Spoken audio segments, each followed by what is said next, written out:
दौरे सियासत का बस इतना सा फसाना है, बस्ती भी जलानी है और मातम भी मनाना है।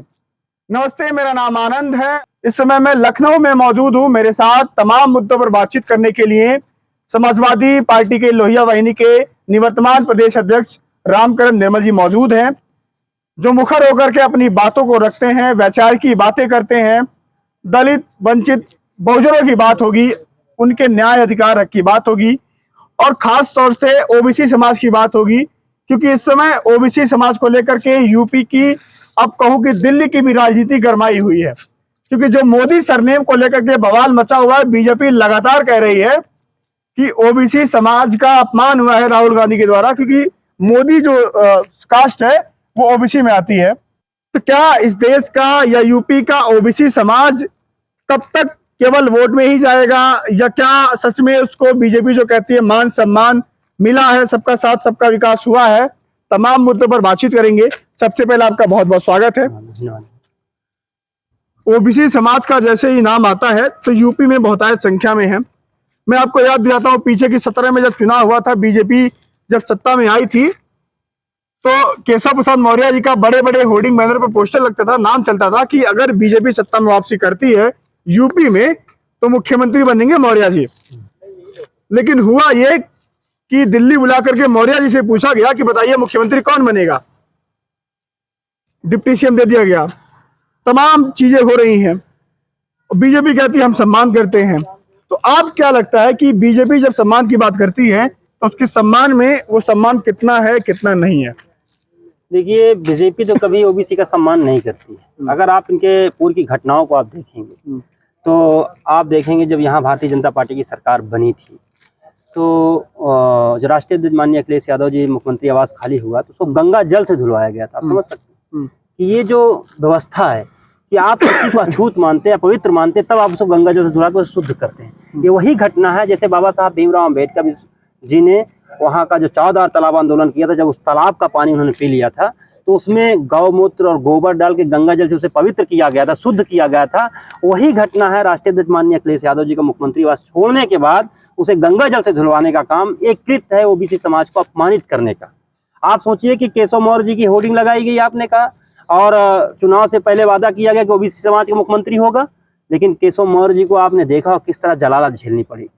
कलराज मिश्र ने मंच में लाखों हजारों लोगों के सामने उनका हाथ झटका, उनको कुर्सी बैठने की नहीं मिलती है, वो जाते तो हमेशा अपमानित करने के बाद अभी जितनी भी योजनाएं होगी, जहां भी उद्घाटन होगा, केशव मौर्य जी नहीं रहते हैं। ओबीसी समाज के हमारे भाई हैं, वो एक भटके हुए हैं, वो जा करके वहां शामिल हैं जरूर, लेकिन अपमान करने का काम भारतीय जनता पार्टी ओबीसी समाज सबको करने का काम करती है। आप सोचिए कि बाबू जगजीवन राम का नाम आपने सुना होगा, एक बार वो संपूर्णानंद की मूर्ति का अनावरण उन्होंने किया था। उस मूर्ति को जब उन्होंने अनावरण किया तो उस मूर्ति को गंगा जल से धुलवाया गया। रामनाथ कोविंद जी राष्ट्रपति थे, उन्होंने कैसे अपमानित किया, पंडों ने उनको मंदिर में घुसने से मना किया, आप देख सकते हैं। तो इस तरह की तमाम घटनाएं आप इतिहास में देखेंगे कि जो अपमानित करने का काम है, जो उन्हें वंचित करने का काम है। आप वीरांगना फूलन देवी का नाम आपने सुना होगा, उनके साथ कितनी विभत्स घटना हुई, कितनी, और उनका हत्यारा भारतीय जनता पार्टी के स्टार प्रचारक था शेर सिंह राणा। आप कल्पना कर सकते हैं। तो भारतीय जनता पार्टी ओबीसी समाज का कितना सम्मान करती है और कितना उन्हें चाहती है, इन घटनाओं से आप उसे देख सकते हैं। लेकिन अभी इस देश में बीजेपी के लिए, खासतौर से यूपी में, सबसे बड़ा मुद्दा है अगर कुछ, ये कहती है कि हमने वो काम करवाया है, राम मंदिर, अयोध्या में राम मंदिर का निर्माण हो रहा है, जनवरी से संभवतः दर्शन शुरू हो जाएंगे।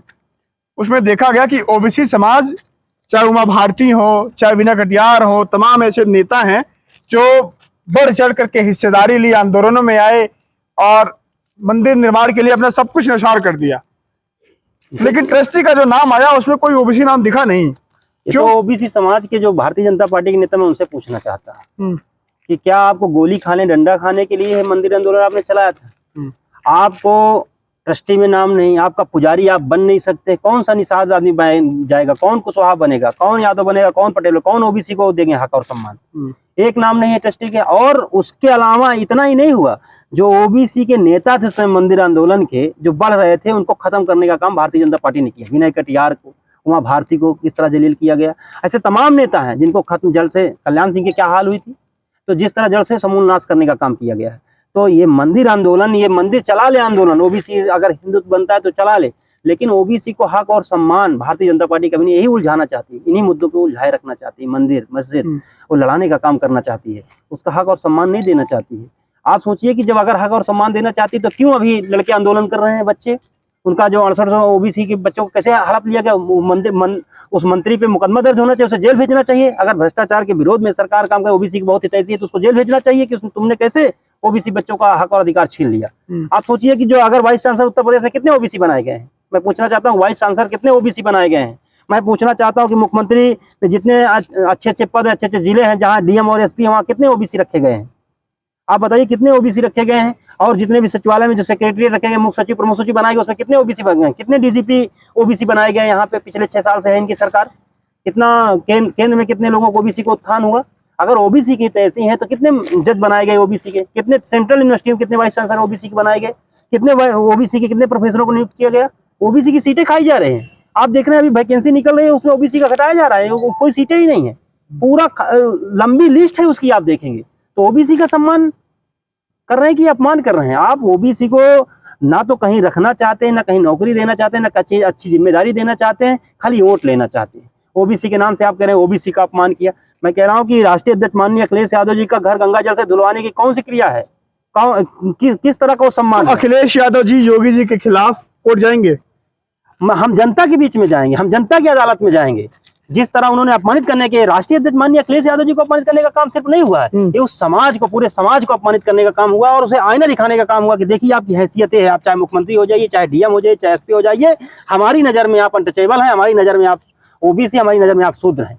इसलिए ये ओबीसी समाज को, दलित समाज को संदेश देने का काम भारतीय जनता पार्टी ने किया है। ये सिर्फ एक व्यक्ति की का अपमान नहीं है, ये उस कम्युनिटी से, उस कौम से आने वाले हर व्यक्ति का अपमान है।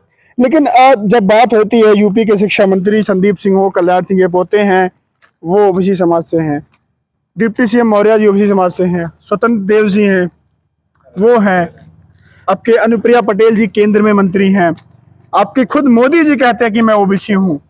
इतने बड़े सम्मान में, इतने बड़े पदों पर बैठे हुए हैं, फिर भी आप क्यों कह रहे हैं कि ओबीसी समाज का सम्मान नहीं होता है, पद छीने जा रहे हैं, आरक्षण छीना जा रहा है? ये शिक्षक भर्ती घोटाले में कितने ओबीसी नेताओं ने आवाज उठाई? राष्ट्रीय अध्यक्ष माननीय अखिलेश, एक ओबीसी समाज से आने वाले नेता का घर धुलवाया गया, किसने आवाज उठाई? एक राष्ट्रपति को मंदिर में घुसने नहीं दिया, किसने आवाज उठाई? किस ओबीसी ने?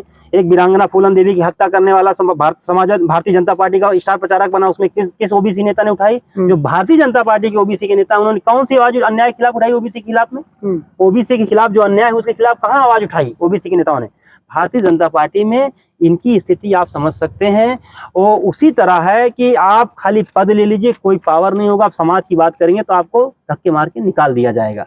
आप चाहे जितने माने पद दे दीजिए, लेकिन आप देखेंगे जब इनके नेताओं को आप सही से आकलन करेंगे, इनके सचिव, इनके विशेष सचिव और इनके आसपास जो योजनाएं होंगी, सबसे ज्यादा योजनाएं उनको मिलेगी जो संघ से रिलेटेड हैं और जो भारतीय जनता पार्टी के, जो ओबीसी का अपमान करने वाले लोग हैं। अच्छा, अखिलेश जी को कहीं ना कहीं इस बात का एहसास हो गया है। उन्होंने सदन में कहा कि, सदन के मुखिया मतलब सूबे के मुख्यमंत्री योगी जी से कहा कि आप जो सत्ता में बैठे हैं तो आपको सत्ता में बैठाने का काम यही पिछड़ों ने किया है, यही शूद्र का आपके पीछे हाथ है कि आप उस कुर्सी पर बैठे हैं। एहसास तो हो गया है, लेकिन वो जो वोट बैंक है या वो समाज है, वो कैसे जोड़ पाएंगे आप लोग? देखिए, अगर उससे तो हम समझा रहे हैं। अभी आपने देखा होगा कि ओबीसी को धार्मिक किताबों में अपमानित किया गया, हर जगह अपमानित करने का काम किया जा रहा है। अगर ओबीसी का अपमान हो तो लगातार स्वामी प्रसाद मौर्य जी बात उठा रहे हैं, जय वर्णा धम तेली कुम्हारा स्वापच की रात कोर कलवारा, अधम जात में शिक्षा पायो भाई अथाही दूध पिलायो। हाँ, तो ऐसी ऐसी भाषा, हाँ, पूजे सकल गुणीना सूद में पूजे गुण ज्ञान प्रवीणा, ये सब क्या इंगित करता है? एक विशेष तबके को, एक बहुत बड़े आबादी को अपमानित करने का काम पग पग पे किया गया है, जाति के आधार पे और उनके जो गरीबी है उसके आधार पर उसे अपमानित करने का काम बीजेपी और बीजेपी से जुड़े लोग करते हैं। अगर आप ये बातें उठाएंगे उनसे, जहां आप कहेंगे कि अपमानित करने का काम राष्ट्रीय अध्यक्ष माननीय अखिलेश यादव जी को किया गया, तो फिर उसको दूसरा प्रोपेगेंडा करेंगे, दूसरी बात उठाएंगे। माने आप मुद्दे पे आएंगे, जब आपका अपमान होगा तो ना मीडिया दिखाएगी, ना तो उसे सवाल पूछेगी। मीडिया में इतना करेज नहीं। वो तो कहते हैं ना कि आप लोग नहीं चाहते थे, समाजवादी पार्टी या तमाम कांग्रेस नहीं चाहती थी कि राम मंदिर का निर्माण हो, अगर बीजेपी करा रही है तो क्यों तकलीफ क्यों है फिर? अरे भाई, बीजेपी करा रही है, माननीय उच्चतम न्यायालय के फैसले से हो रहा है। बीजेपी कहती है हमारी सरकार में हुआ है। उसे कहने से क्या, सरकार में हुआ तो क्या बीजेपी जो है सुप्रीम कोर्ट उसको अपने अधीन में रख लिया है बीजेपी ने? अगर कोई केस न्यायालय में है तो न्यायालय एक स्वतंत्र प्रणाली है, न्यायपालिका एक स्वतंत्र क्षेत्र है। अगर उसने कोई फैसला दिया है और उसको इस देश की और प्रदेश की आवाम ने स्वीकार किया है तो उसमें बीजेपी का कौन सा रोल वो है? कहते हैं कि राम मंदिर बनवाने की उन्होंने पीछे ये है। खून खराबा किया है, उन्होंने निर्दोष लोगों की जान ली है, निर्दोष लोगों को खून बहाया है, उन्होंने इस प्रदेश और देश की तरक्की में बाधा उत्पन्न की है, नफरत की आग फैलाई है, ये की है बीजेपी ने। बीजेपी ने मंदिर का कोई निर्माण नहीं किया है, सुप्रीम कोर्ट ने आदेश से निर्माण हो रहा है। हर एक जन जो इस देश और प्रदेश में रहता है उसने न्यायालय के फैसले को स्वीकार किया, उसे कोई आपत्ति नहीं है। जो राम जी के पास घर नहीं था, टेंट में रहते थे, ये सरकार आई है तभी पॉसिबल हुआ कि कौन गिराया था घर, कौन तोड़ा था?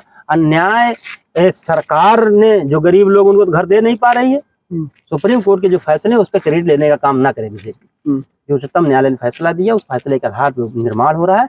हाँ, बीजेपी के लोग पूरा चंदा बटोर रहे हैं, जमीनें लूट रहे हैं, वहां पे भ्रष्टाचार फैलाए हुए हैं, संपत राज जैसे लोग पैसा लेके चंपत हो रहे हैं और आए दिन मीडिया के माध्यम से प्रचार कर रहे हैं। आप सोचिए कितना करोड़ों का चंदा इकट्ठा हुआ और जमीनें वहां गरीब दलितों को लेकर छीन कर सब बीजेपी के लोग हैं, उनके अधिकारी हैं, सब वहां कब्जा जमाए हुए हैं।